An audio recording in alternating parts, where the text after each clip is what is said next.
Before the world forgot, there was Atlantis, a golden empire drowned not by waves, but by the weight of its own pride. Was it myth or the first memory we buried? Beneath the hush of ancient oceans and the silence between stars, there lies a name older than history, whispered through tides and etched into the dreams of empires. Atlantis, a word that rises like mist from the mouth of memory, shimmering with mystery, uncertain as morning light. It is not merely a place, it is a question, a symbol, a forgotten promise. Did such a city truly exist, a kingdom of wonders, born before time could measure it, swallowed whole by the judgment of the gods? Or was it a parable, a story told to warn and awaken? In either case, Atlantis has endured not because we remember it, but because we need it in the shadowed folds of time. When the world was still young and myth and memory had not yet diverged, Plato wrote of Atlantis, not as a dream, but as a fact, not as invention, but as inheritance. In his dialogues, Simmias and Critias spoke of an island beyond the pillars of Heracles, larger than Libya and Asia combined, a marvel of architecture, wisdom, and divine order. This was not a city, it was a civilization, a kingdom gifted by Poseidon himself, ruled by his bloodline, guided by justice and harmony, circular in form, with concentric canals and sacred temples of shining orichalcum.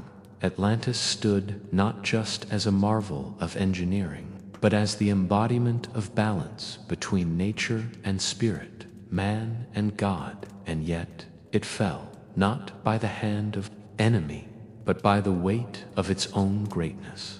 According to Plato, the Atlanteans, once pure in heart and noble in purpose, allowed pride to rot the roots of their glory.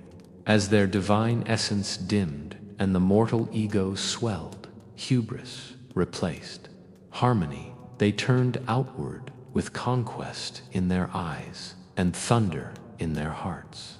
And so the gods, in sorrow, not rage, summoned the sea to reclaim what man had desolate. Misfortune. The island of Atlantis disappeared beneath the waves. Disappeared beneath the waves. Plato left us no map, no relic, only a tale. And yet that tale has moved across centuries like a tide, sometimes forgotten, sometimes feared, always returning. Why? Why does Atlantis haunt us? Because buried in its myth is something older than the city itself, the human ache for perfection and the inevitable tragedy that follows its pursuit. Atlantis represents a wound in memory, perhaps one humanity never truly healed from. Whether or not it existed in stone and soil, it existed in soul. It is the dream of what was, or what could have been, undone by what we are. Some say Plato crafted the story to illustrate a moral, a political metaphor warning against the arrogance of empires. Others insist he drew from ancient Egyptian sources, passed to Solon, the Athenian lawgiver, and transmitted through generations of priesthood and dust-covered scrolls. If so, then Plato was not a prophet, but a witness, and what he witnessed may not have been a single city, but the echo of many the lost memories of advanced civilizations, drowned beneath the turning of the world's wheel, from the sands of the Sahara to the Andes, from the ruins beneath the waves off India to the stones of Yanaguni near Japan. Whispers of a world before world stir in archaeological silence. Is Atlantis a name for all of them? In every corner of the ancient world, we find remnants that defy our current understanding. cities aligned to the stars with impossible precision, monoliths shaped with unknown tools, flood myths repeating across cultures that never touched, always a golden age before the fall, always a flood, always a disappearance. Atlantis, then, is not a place. It is a pattern. It is the mirror held up to mankind, showing that we rise, we peak, and we fall not because we must, but because we forget. We forget where we come from. We forget the harmony that birthed us. We forget the cost of unchecked ambition. The Atlanteans, said Plato, were half divine. That is to say, they remembered their origin.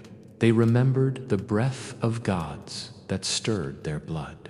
But memory fades when comfort grows, and in comfort, virtue decays. In their rise, they were gods.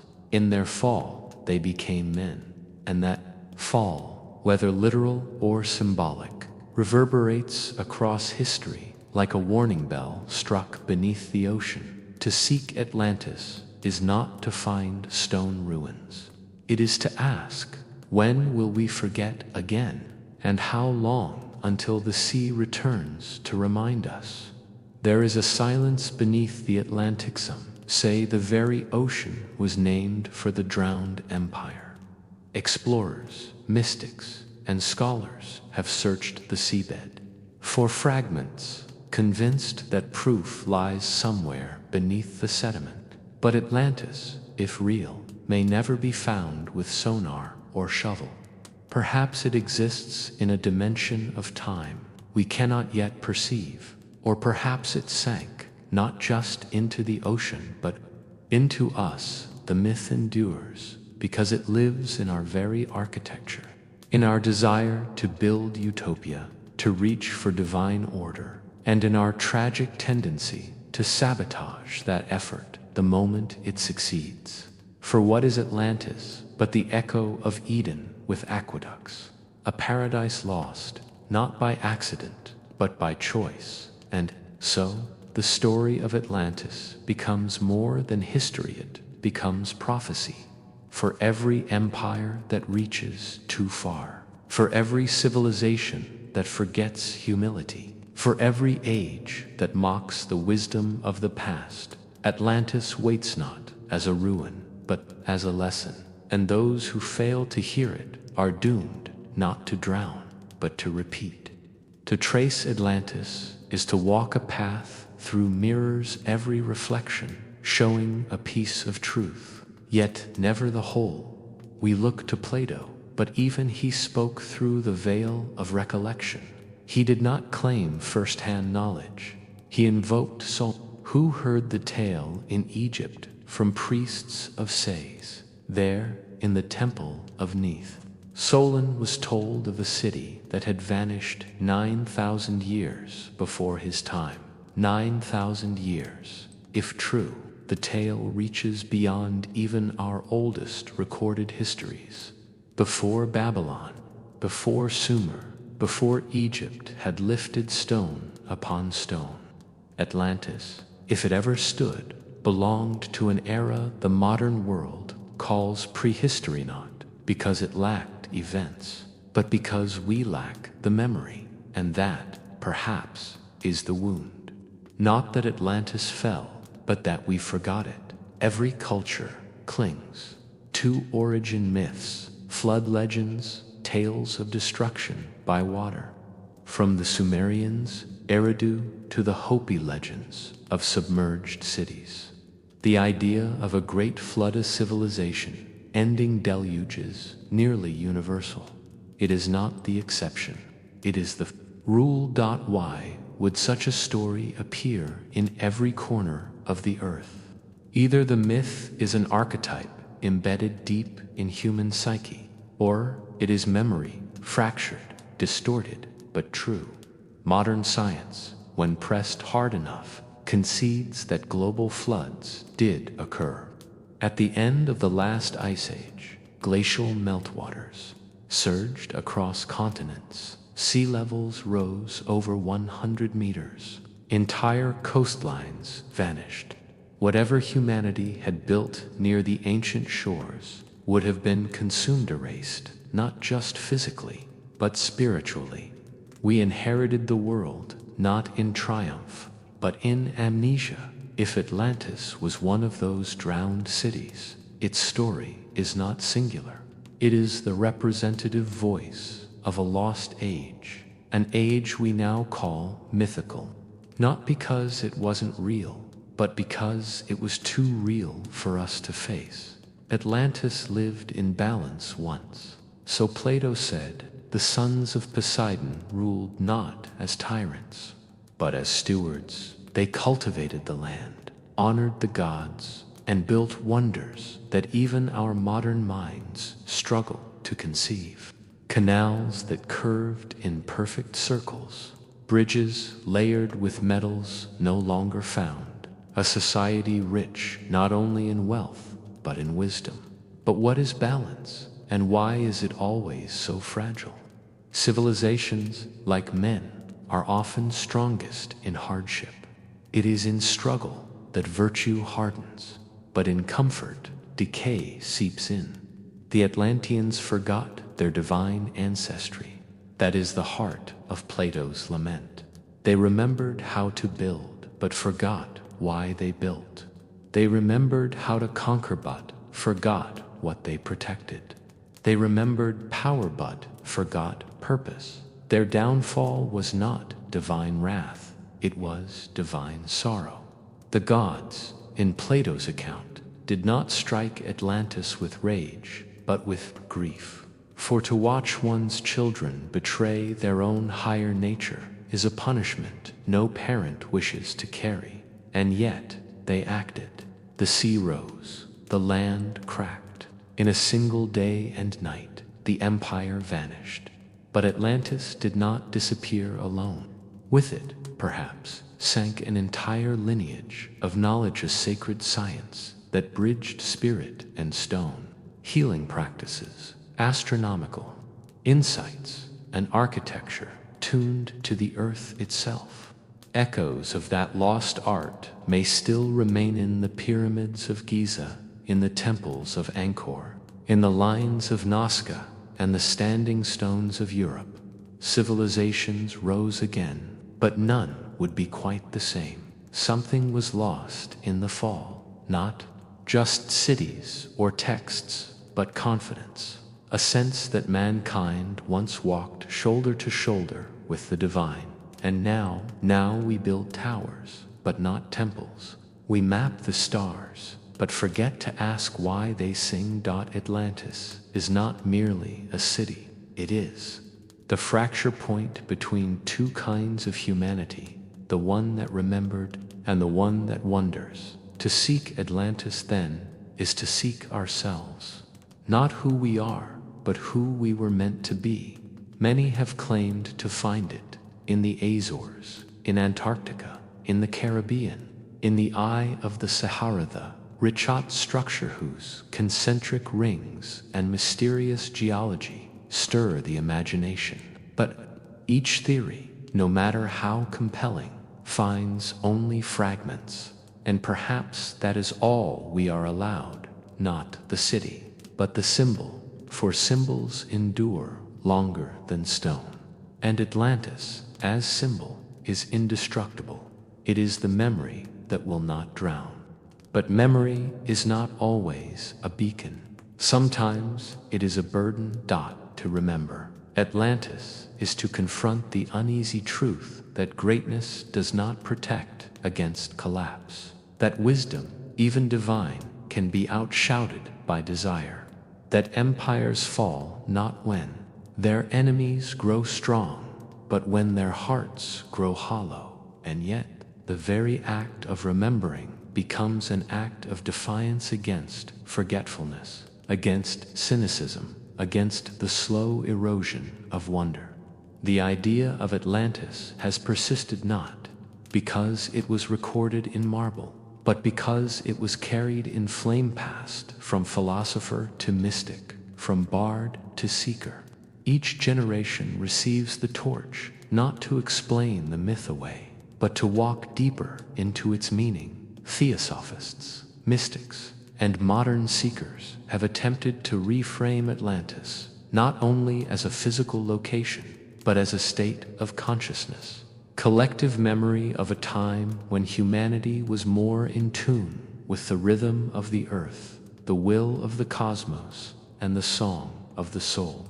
In these visions, Atlantis was not merely technologically advanced, but spiritually evolved.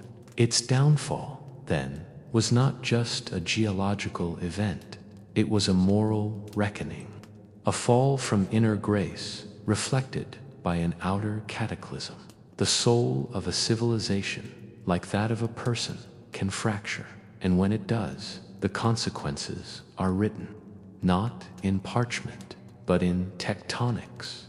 In the aftermath of the Atlantean collapse, the earth was not silent. Cultures rose from its echoes. Egypt, perhaps, inherited a shard of its knowledge. So too did Mesopotamia. Fragments of the wisdom, like broken mirrors, were preserved half understood, half feared. Initiates in the mystery schools, from Eleusis to Alexandria, whispered of golden ages lost beneath the sea. Priests guarded sacred geometries. Architects encoded forgotten frequencies into their monuments.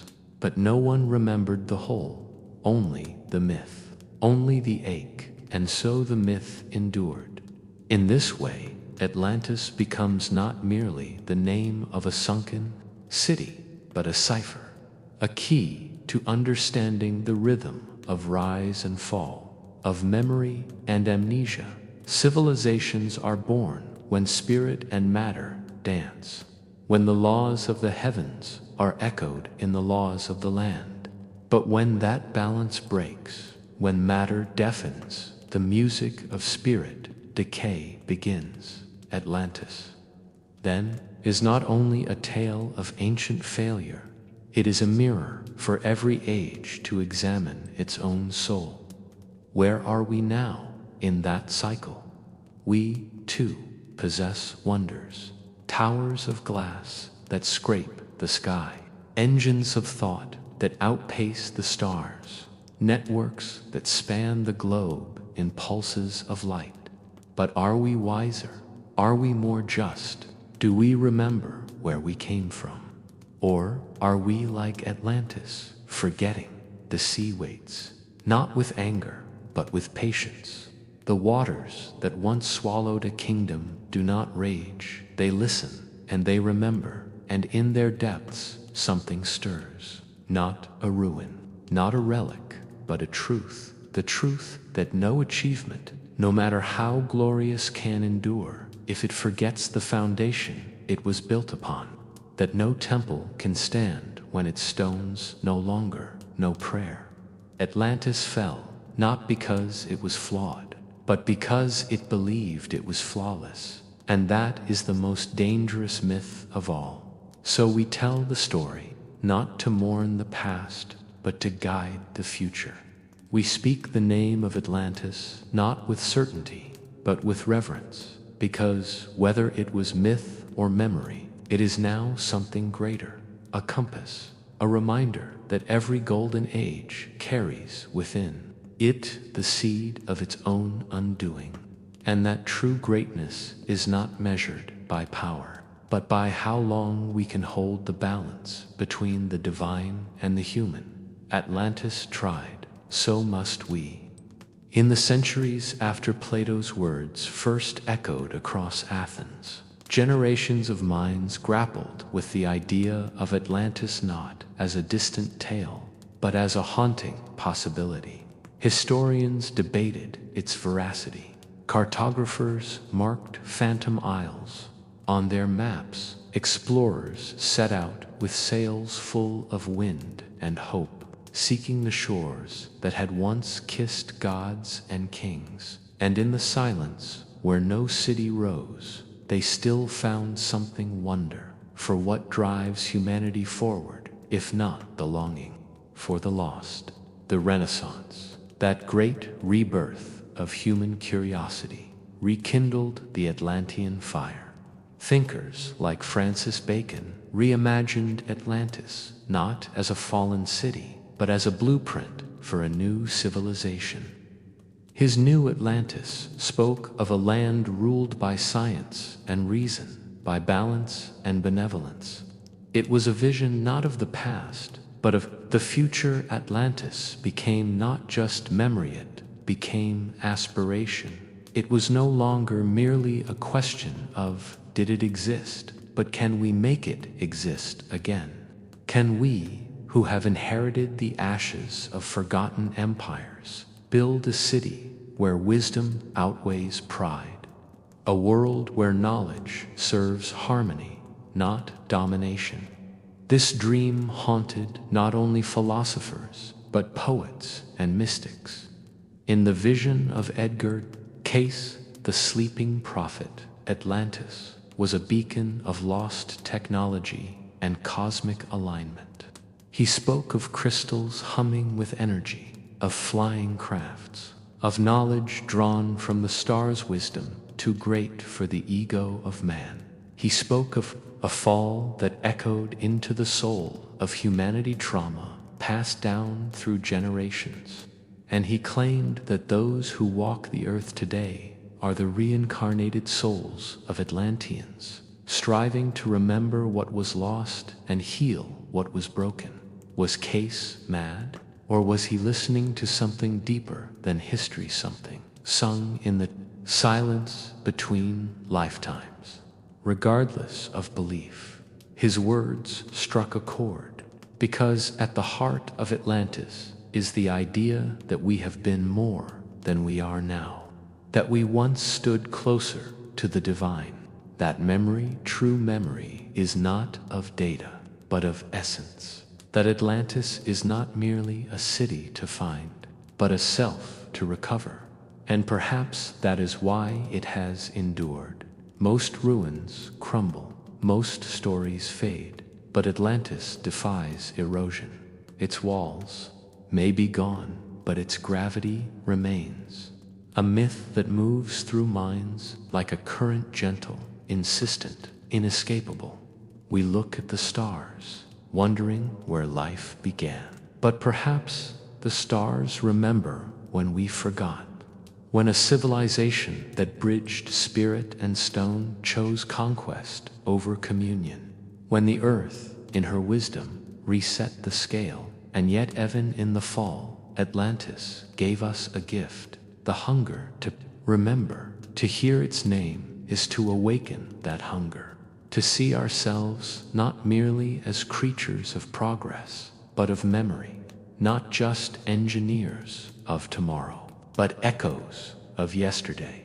Perhaps that is why the story will not die, because deep within us, something remembers the ringed city, the shining temples, the song of water beneath marble bridges, the language of light, of harmony, of the golden mean. And perhaps, in some dream, we stood there once, as builders, as dreamers, as children of the deep, and now as inheritors of that silence. It falls upon us not just to ask if Atlantis was real, but to become worthy of it if it was. So what remains of Atlantis? No marble columns pierce the sea. No inscriptions await beneath coral or salt. No definitive proof rests in any museum. And yet it haunts our imaginations more fiercely than any found ruin. For Atlantis was never meant to be a ruin. It was a mirror, a myth forged not to distract us from reality, but to challenge it. Plato's warning was not only about pride before the fall. It was about remembrance before the storm.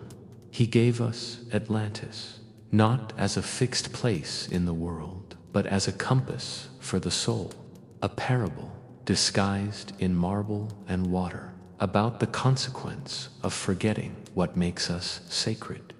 The question, then, is not whether Atlantis existed. The question is, are we, Atlantis, now? Do we live in the golden age before the wave? Have we, like the sons of Poseidon, mistaken dominion for destiny? Our cities glitter with light, our devices speak in godlike tongues, and our reach now extends beyond the sky. But in all our ascent, do we still remember how to kneel before mystery? Are our towers aligned with the stars, only with ambition? For Atlantis, if it ever lived, was not merely lost to time, it was lost to hubris. That same hubris now whispers in algorithms and economics, in silent oceans and burning skies. We stand at a precipice no less profound than that of the Atlanteans. And like them, we too must choose between memory and madness, between harmony and hunger. But we are not without guidance. Atlantis teaches us that the fall is not the end, that in every collapse there is a chance to rebuild not from the wreckage, but from the wisdom that what was drowned may still be dreamed again, not as it was, but as it must be. A new Atlantis, not of gold or conquest, but of balance, of reverence, of memory. Perhaps that is why the myth persists, because it is waiting for us not to find it, but to fulfill it, to look at our world, fractured yet beautiful, and choose the path the Atlanteans forgot, the path of stewardship, not dominion, of humility, not triumph, of soul, not spectacle. The sea will not rage forever, but it will remember, and so must we, because in the end, Atlantis is not beneath the waves, it is within us. In every question we ask about the past, in every story we preserve, in every moment we choose meaning over might. Atlantis is the name we give to the echo of what we could be, and perhaps, if we listen closely, not just with our ears, but with the ancient knowing that stirs beneath the noise, we might remember enough to build what was lost, not to raise the same city again, but to become the kind of world it always hoped we would, a world worthy of memory, a world beyond forgetting, a world where myth is not escape but return, and in that return, Atlantis lives not as a ruin, not as a warning, but as a vow,